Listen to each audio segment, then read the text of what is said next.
तो इसमें देखते हैं सबसे पहले crop. When plants of the same kind are grown and cultivated at one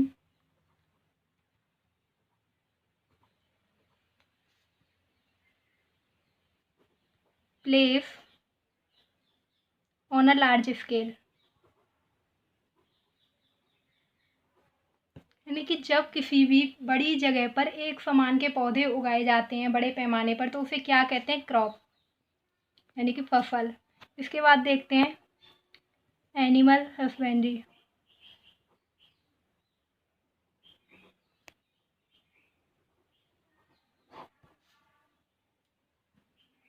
animal which are reared at home or in farms। जब अत्यधिक मात्रा में पशुओं का पालन किया जाता है तो उसे क्या कहते हैं? Animal husbandry. इसके बाद देखोगे आप क्रॉपिंग पैटर्न, यानी कि जो क्रॉप्स होती हैं, फसल होती हैं, उनका क्या पैटर्न है।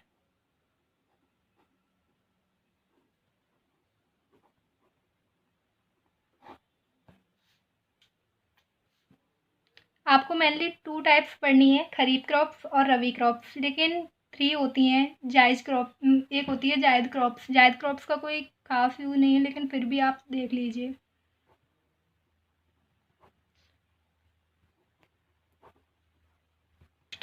खरीफ क्रॉप्स क्या होती हैं, देखो। These are sown in rainy season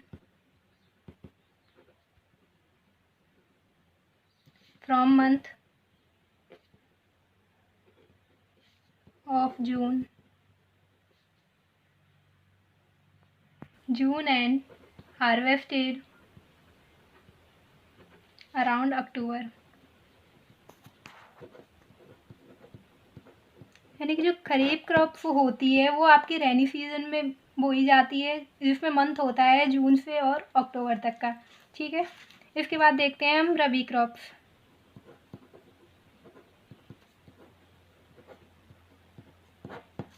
These are sown in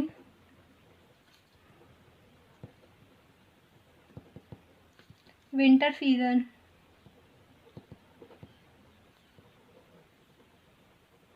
starting from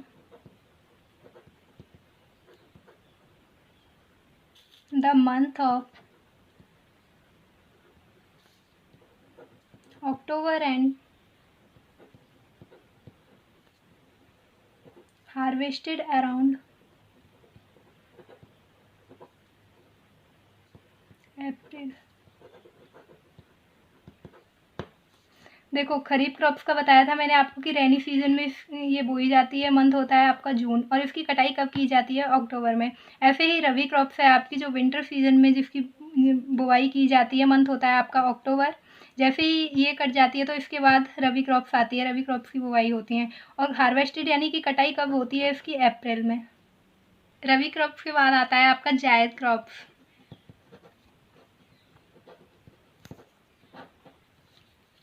देखिए जायद क्रॉप्स होता क्या है? Grown in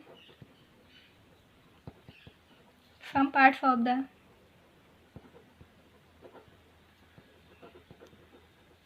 country during March to June। यह देश के अनेक हिस्सों में बोई जाती है, लेकिन इसका कोई खास सेंस नहीं है। इसके मंथ होते हैं मार्च से जून तक के। ठीक है, अब इनके एक एक करके एग्जाम्पल देखते हैं हम।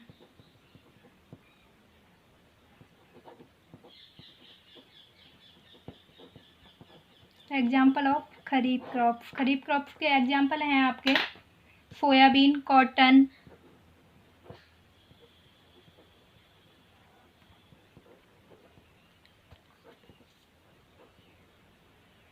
एक्सेट्रा।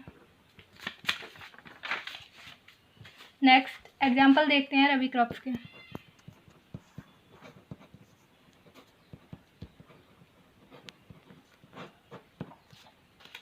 इसमें आएगा आपका mustard, peas, etcetera. Next, example of zaid crops. इसमें हो गया आपका वाटरमेलन एंड एक हो गया आपका कुकुम्बर। मस्क मेलन वगैरह सब इसी में जायद क्रॉप्स में ही आते हैं। तो अब देखते हैं हम agriculture practices.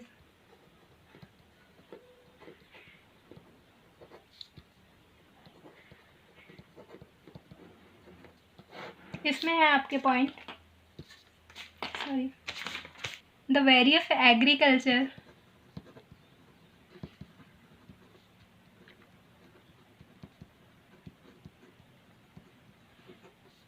tasks are as follows। Number first है आपका preparation of soil.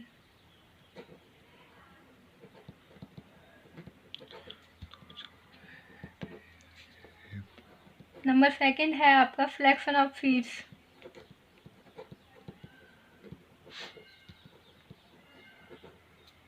Number third, sowing of seeds.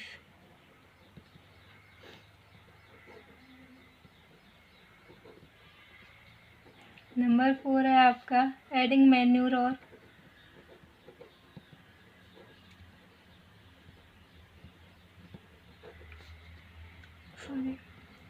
Fertilisers. Next है आपका इरिगेशन। आफ्टर दैट है आपका weeding. Next crop protection.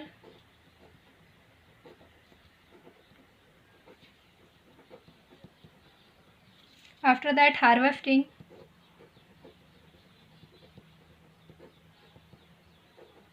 Next है थ्रेसिंग। लास्ट है आपका स्टोरेज ऑफ ग्रेन्स। तो स्टूडेंट्स, एग्रीकल्चर प्रैक्टिस के जो पॉइंट हैं वो आपके कौन कौन से हैं? नंबर फर्स्ट है preparation of soil, number second है selection of seeds, number third है sowing of seeds, number four है आपका एडिंग मैन्योर और फर्टिलाइजर्स। आफ्टर दैट इरिगेशन, इसके बाद आता है आपका वीडिंग, और वीडिंग के बाद आता है क्रॉप प्रोटेक्शन, और क्रॉप प्रोटेक्शन के बाद आता है हार्वेस्टिंग, और हार्वेस्टिंग के बाद है आपका थ्रेशिंग, और लास्ट है आपका स्टोरेज ऑफ ग्रेन्स।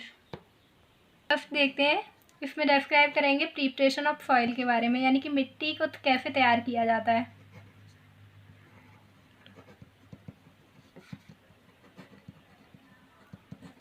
तो स्टूडेंट्स, आपने देखा ही होगा कि जब खेतों की बुवाई की जाती है तो उससे पहले क्या क्या किया जाता है। तो प्रिपरेशन ऑफ सॉइल के अंदर क्या क्या होता है, यानी कि मिट्टी की कैसे तैयारी की जाती है, उस सब कुछ जानेंगे हम इस पॉइंट में। तो देखते हैं, चलो। The first step before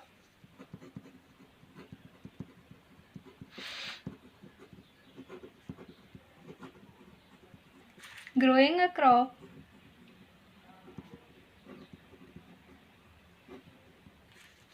is to turn the soil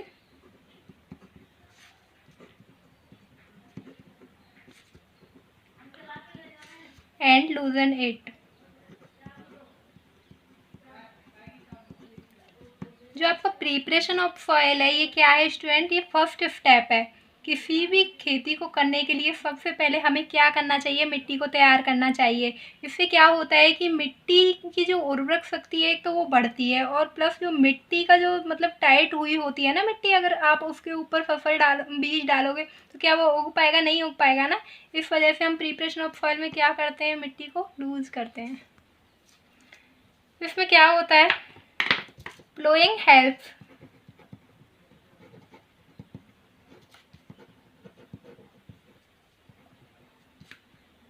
in loosening the soil and mixing the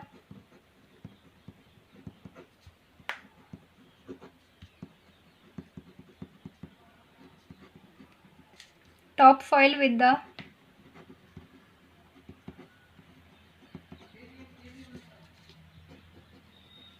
soil below.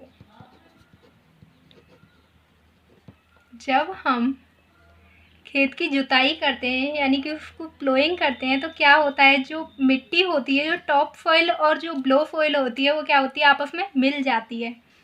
तो नेक्स्ट लाइन देखते हैं इसकी। द इम्प्लीमेंट यूज्ड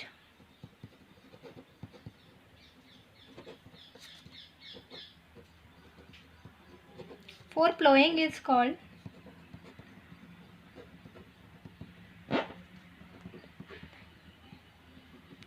यानी कि जिस इम्प्लीमेंट का, जिस औजार का यूज किया जाता है लूजिंग करने के लिए, वो क्या होता है, प्लो, हल होता है आपका। ठीक है, तो प्लो इज, ये जो हल होता है ये किसका बना होता है, ये बना होता है आपका वुड और मेटल का। ठीक है, प्लो इज मेड ऑफ वुड और मेटल।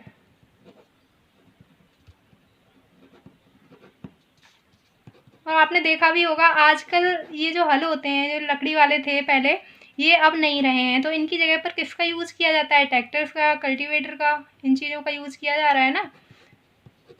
तो today tractors are used to plough across the field.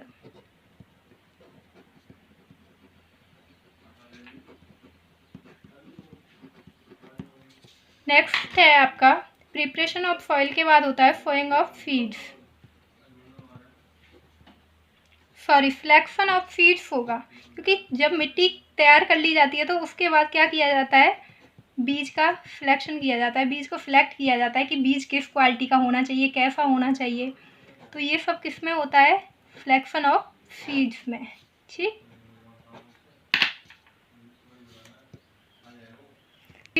Selection of seeds में क्या होता है, देखो द फार्मर यानी कि जो किसान लोग होते हैं वो क्या करते हैं, पहले तो अपनी मिट्टी को तैयार करते हैं, उसके बाद क्या करते हैं, बीज को सिलेक्ट करते हैं कि हमें कैसा बीज बोना चाहिए। अगर अच्छी क्वालिटी का बोएंगे तो पौधा अच्छा उगेगा, और बीज ही अच्छा नहीं होगा तो पौधा कैसे अच्छा उगेगा। ठीक है ना। Farmers, the farmers today are aware of the fact that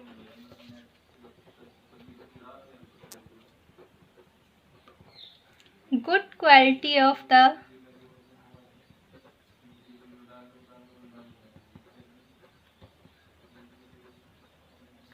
seeds is must for good crop।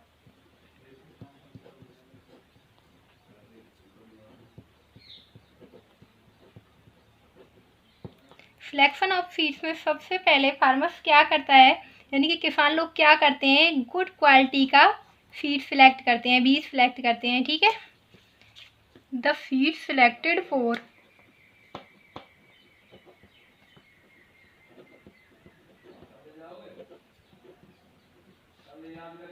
Sowing must also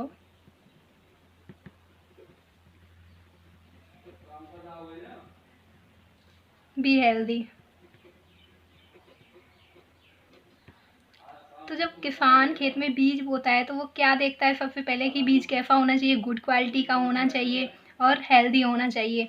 आप बीज को कैसे पहचानोगे कि बीज सही है या ख़राब है, तो इसके लिए आप क्या करोगे, कुछ बीज के दाने लोगे, उन्हें पानी में डालोगे, पानी में डालने के बाद जो बीज उसमें ऊपर आ जाएंगे वो कैसे होंगे, ख़राब होंगे, यानी कि उनसे पौधे नहीं उगाए जा सकते। और जो बीज पानी के अंदर नीचे तले में रह जाएंगे, यानी कि जिस बर्तन में आपने डाला है उसके बॉटम में जितने भी बीज मिलेंगे वो कैसे होंगे, अच्छे बीज होंगे। तो आप इस तरीके से बीज को सिलेक्ट कर सकते हैं। तो नेक्स्ट देखते हैं, इसके पॉइंट हुए, यानी कि बीज कैसा होना चाहिए आपका, एक तो हेल्दी होना चाहिए और कैसा होना चाहिए, गुड क्वालिटी। ठीक,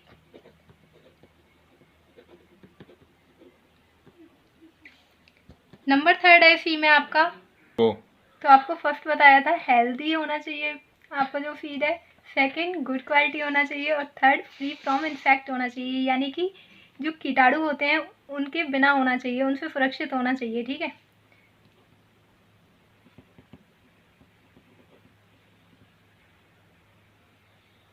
पॉइंट है आपका सोइंग ऑफ सीड्स, यानी कि जब सेलेक्ट कर लिया जाता है सीड तो देखो थर्ड पॉइंट है आपका सोइंग ऑफ सीड्स, यानी कि जब बीज को सिलेक्ट कर लिया जाता है तो उसको बुवाई की जाती है उसकी, ठीक है।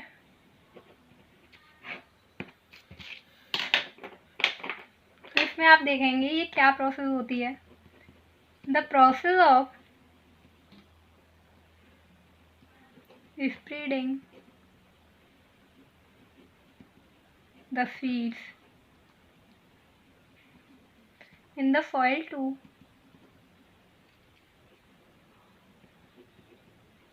germinate is known as sowing,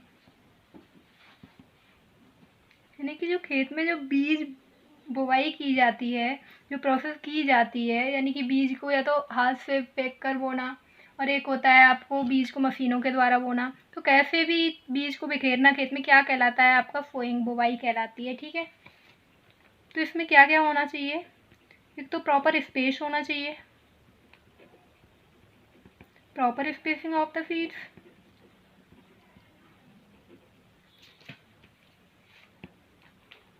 second है आपका the seeds must be sown in proper rows so that watering them or transplanting watering them or transplanting them is easy।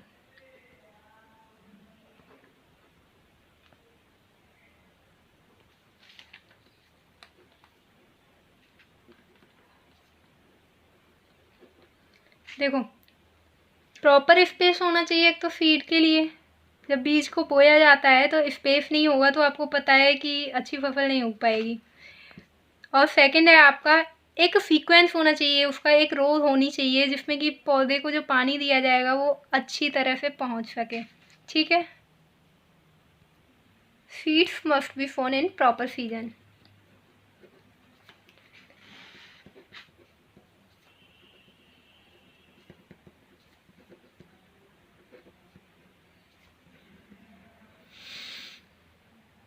तो स्टूडेंट्स क्या होना चाहिए, एक तो प्रॉपर स्पेस होना चाहिए, सेकंड जो आपने सीड डाला है वो एक रोज में होना चाहिए, जिससे कि क्या होगा कि आप जब भी पौधों को पानी दोगे तो वो अच्छी तरह पहुंच सके, ठीक है। इसके बाद होना चाहिए आपको जो सीड्स है वो एक प्रॉपर सीजन में बोना चाहिए। ये नहीं है कि जो खरीफ क्रॉप्स है वो आपने रबी क्रॉप्स में डाल दी और रबी क्रॉप्स है आपने खरीफ क्रॉप्स में बो दी, ठीक है। तो इनका अपना एक टाइम होता है हर फसल का, तो हमें फसल को कैसे करना चाहिए, टाइम के अकॉर्डिंग ही बोना चाहिए। नेक्स्ट पॉइंट है आपका इसी में नंबर 4 एडिंग मैन्योर और fertilisers.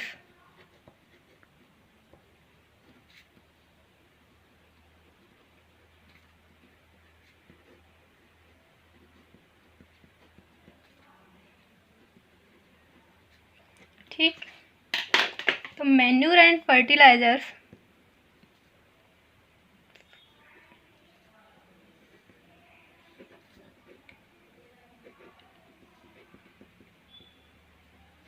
are added to the fields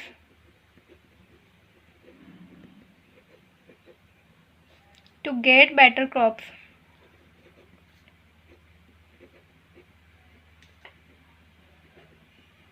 जो आपके खाद और उर्वरक होते हैं उनका उपयोग हम किस लिए करते हैं, जिससे कि हमारी फसल अच्छी हो। इसी वजह से तो हम डालते हैं खाद, आपने देखा भी होगा कई बार यूरिया है जैसे डीएपी है, तो इन खादों का यूज़ हम क्यों करते हैं, इन वजहों से करते हैं जिससे कि हमारी फसल की ग्रोथ अच्छी हो और हम अच्छा यानी कि अच्छा फसल प्राप्त कर सकें, ठीक। तो इसमें आप डिफरेंस देख लीजिए मैन्योर और फर्टिलाइजर्स का।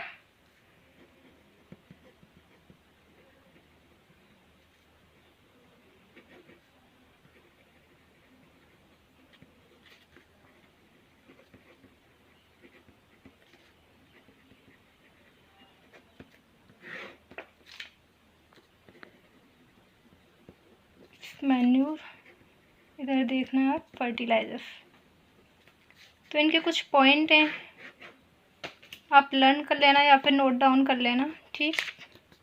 तो नंबर फर्स्ट है मैन्यूर में आपका, दीज आर ऑर्गेनिक सब्सटेंस। और जो फर्टिलाइजर्स होता है आपका, इसके जस्ट अपोजिट होता है, ठीक है।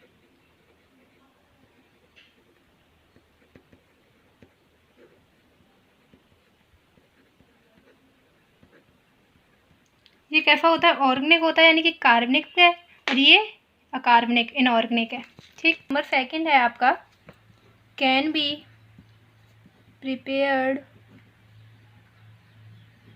इन फील्ड्स।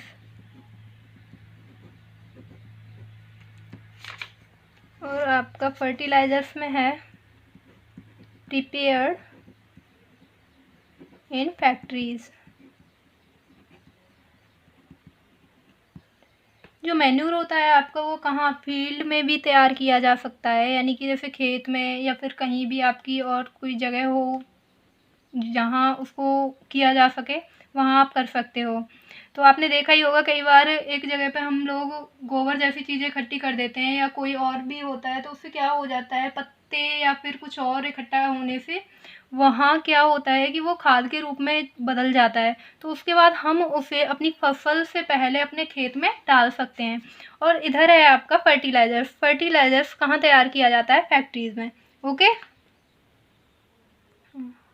नंबर थर्ड है आपका मैन्यूर में, दे आर नॉट सॉल्युबल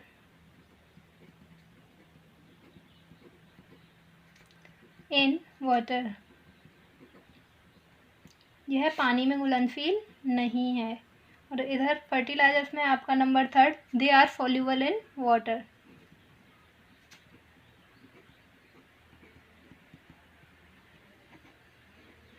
तो स्टूडेंट्स 3 डिफरेंस हैं, यही कर लीजिए आप। इसके बाद देखते हैं हम next point, irrigation.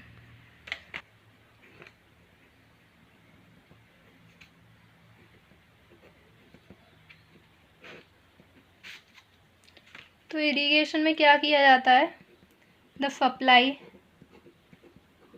Of water to crops at different intervals.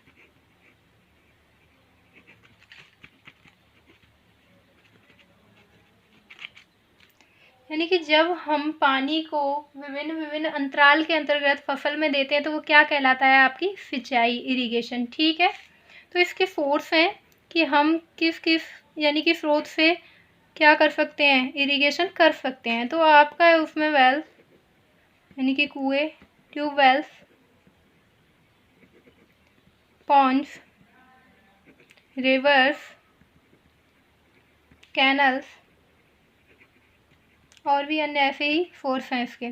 तो आपने देखा ही होगा कई बार हम क्या करते हैं, जो कैनल्स वगैरह होती हैं उनमें इंजन का यूज़ करके या कैसे भी हम अपने खेतों तक पानी पहुंचा सकते हैं।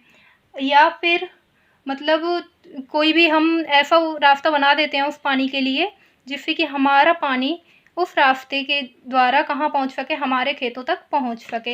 इरिगेशन के बाद है आपका वीडिंग। वीडिंग होता है आपका the removal of weeds is called weeding.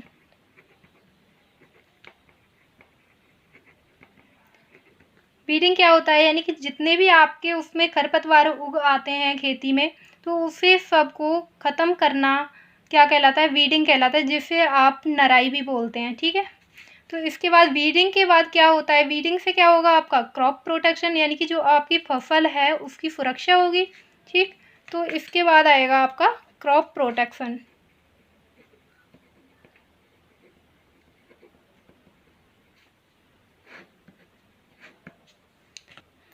Crop protection, तो क्रॉप प्रोटेक्शन में देखते हैं, crops can get infected by microorganism such as bacteria,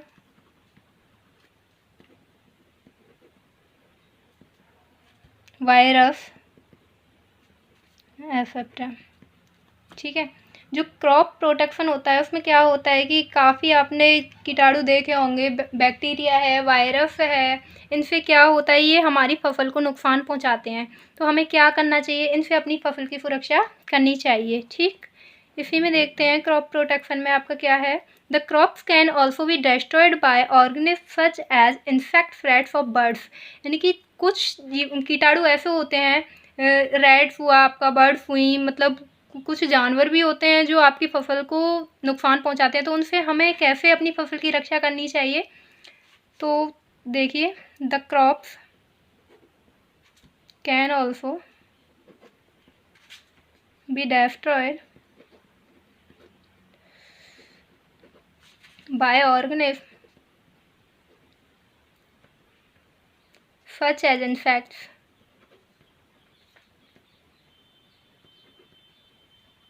rats और birds. It also keeps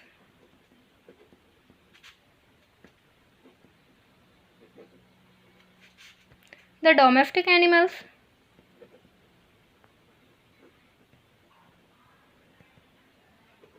away from grazing the crops.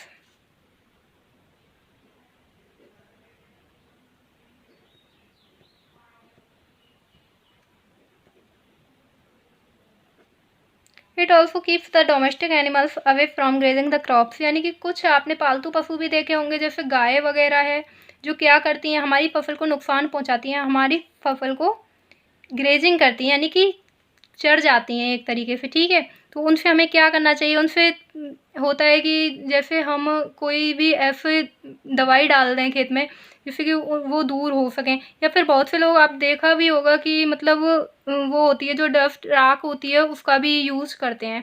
ठीक, उसे डालने से क्या होता है कि जो जानवर होते हैं वो मतलब हट जाते हैं, खेतों से दूर हो जाते हैं। ठीक, तो हमें क्या करना चाहिए कि यानी कि समय समय पर खेत में स्प्रे भी कर देनी चाहिए, जिससे कि जो केमिकल्स होते हैं उनकी वजह से ये नहीं आ पाते, उनकी वजह से हम अपनी फसल को बचा सकते हैं। ये आपका spraying the chemicals at regular intervals, यानी कि अंतराल पर कुछ टाइम बाद हमें अपने खेत में केमिकल्स का यूज़ कर देना चाहिए, उनकी स्प्रे कर देनी चाहिए, जिससे कि हम अपनी फसल की सुरक्षा कर सकें या फसल को बचा सकें। ठीक, इसके बाद है आपका पॉइंट हार्वेस्टिंग। हार्वेस्टिंग, जब आपकी फसल की सुरक्षा हो जाती है तो उसके बाद हम क्या करते हैं, फसल की कटाई करते हैं। तो हार्वेस्टिंग में आप देखना, harvesting is yet another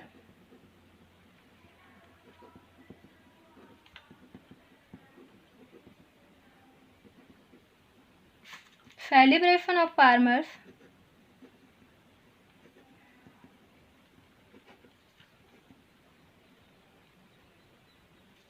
when they harvest the crops, the harvesting season।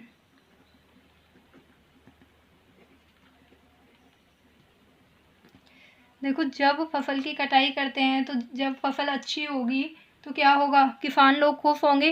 तो इनके यानी कि कुछ फेस्टिवल्स भी होते हैं जो हम किस टाइम करते हैं, अपनी फसल की कटाई के टाइम करते हैं। आपने देखा भी होगा कि होली में भी इसका यूज़ किया जाता है, और तमिलनाडु साइड यानी कि और भी कई वो हैं, असम में भी है, बिहू है जैसे। तो बिहू जो फेस्टिवल है उसमें भी हार्वेस्टिंग का काफ़ी वो है, यानी कि क्रॉप्स का काफ़ी अपना एक रोल है, जिसकी वजह से क्या करते हैं कि फार्मर्स जो होते हैं अपनी खुशी मनाते हैं। ठीक है, पोंगल है, उसमें भी हार्वेस्टिंग फेस्टिवल ही कहा जाता है उसको भी। तो होली हुआ, पोंगल हुआ, बिहू हुए, ये कैसे हार्वेस्टिंग फेस्टिवल्स हैं। ठीक, हार्वेस्टिंग मीन्स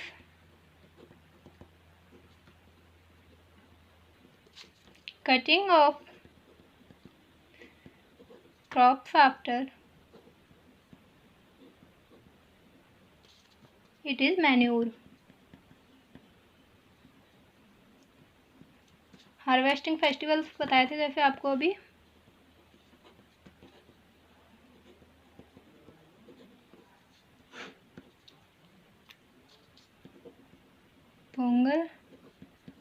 होली और बिहू एक्सेट्रा। बैसाखी भी है जो हार्वेस्ट फेस्टिवल है। इसके बाद आपका है topic point threshing.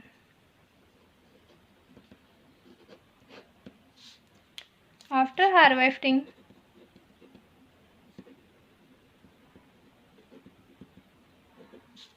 the grain seeds need to be separated from the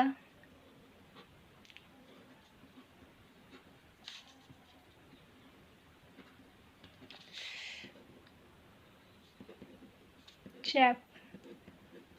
यानी कि जो हम कटाई करते हैं फसल की, उसके बाद क्या करते हैं, थ्रेशिंग करते हैं, उससे किसी न किसी मशीन के द्वारा एज अ थ्रेशर के द्वारा हम क्या करते हैं, उसकी सफाई करते हैं, यानी कि जैसे गेहूं को भूसे से अलग करना।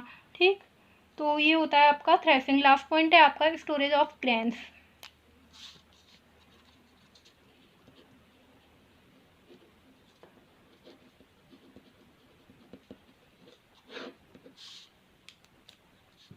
इसमें आपका the harvested crop has to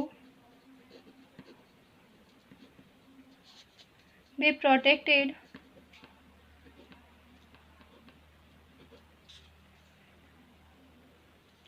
from moisture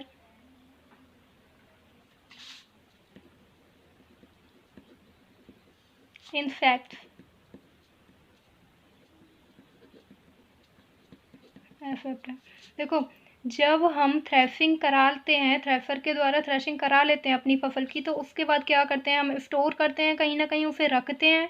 तो उसमें क्या होता है कि हम उसे किसी सबसे ज़्यादा जब फसल कट के आती है तो उसमें क्या होता है, नमी होती है। इस वजह से हमें उसे धूप में सुखाना चाहिए, यानी कि कुछ टाइम हमें धूप में डाल के रखना चाहिए, जिससे कि उसमें जो मॉइस्चरिंग है वो क्या हो जाए, ख़त्म हो जाए। और उसकी हमें कैसे सुरक्षा करनी चाहिए, कीटाणुओं से भी हमें उसकी सुरक्षा करनी चाहिए।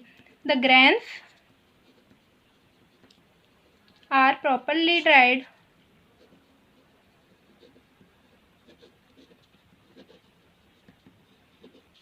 in the sun to reduce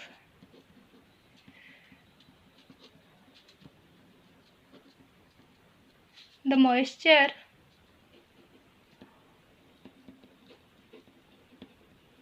content in them।